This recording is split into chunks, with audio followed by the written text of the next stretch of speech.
राज्यामध्ये काही ठिकाणी ट्रक चालकांचा संप सुरू आहे। पाहूयात त्या संदर्भातल्या टॉप 9 बातम्या। ट्रक चालकांच्या संपामुळे वाहतूक व्यवस्थेचा बोजवारा, 450 कोटींहून अधिकचं नुकसान। इंधन वाहतूक करणाऱ्या चालकांच्या संपामुळे नाशिक, रत्नागिरी, सोलापूरसह अनेक शहरांमध्ये पेट्रोलसाठी रांगा। वाहतूकदारांच्या संपाबाबत मुख्यमंत्र्यांच्या सर्व जिल्हाधिकाऱ्यांना सूचना। तणाव निर्माण होऊ नये यासाठी काळजी घ्या, सामान्यांना अडचण होऊ नये यासाठी व्यवस्था करा, अशा सूचना। ट्रक चालक संघटना आणि केंद्राच्या प्रतिनिधींमधल्या बैठकीकडे लक्ष। उद्यापर्यंत ट्रक चालकांचा संपाचा इशारा। नवीन वाहतूक कायद्याला ट्रक चालकांचा विरोध। टँकर चालक मालकांच्या बैठकीमध्ये तोडगा। मनमाडमधील टँकर चालकांचा संप मागे। टँकरमध्ये इंधन भरायला मालकांची परवानगी।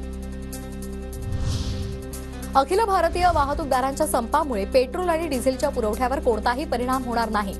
एआयपीडीएचे राष्ट्रीय प्रवक्ते अली दारूवाला यांची माहिती। राज्य सरकार पोलीस बंदोबस्तामध्ये पेट्रोल पंपावर पेट्रोल उपलब्ध करून देणार असल्याची ही माहिती।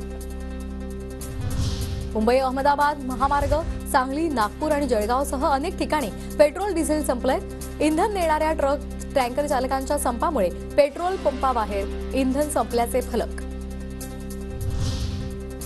देशासह राज्यभरात ट्रक आणि टँकर चालकांचा हिट अँड रन कायद्याविरोधात संप सुरू। अमरावतीमध्ये 5000 ट्रक चालक संपावर गेलेले आहेत। नाशिक, रत्नागिरीसह सोलापुरातल्या पेट्रोल पंपावर मोठ्या रांगा।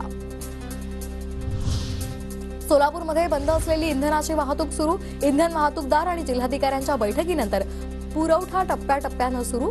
70% ट्रक इंधन वितरणासाठी रवाना। संपामुळे मुंबई, नवी मुंबईसह दादर मार्केटसह नागपूर, अमरावती आणि नाशिकमधील भाजीपाल्याची आवक घटली। एका रात्रीमध्ये भाज्यांचे दर 25 ते 30 रुपयांनी वाढले।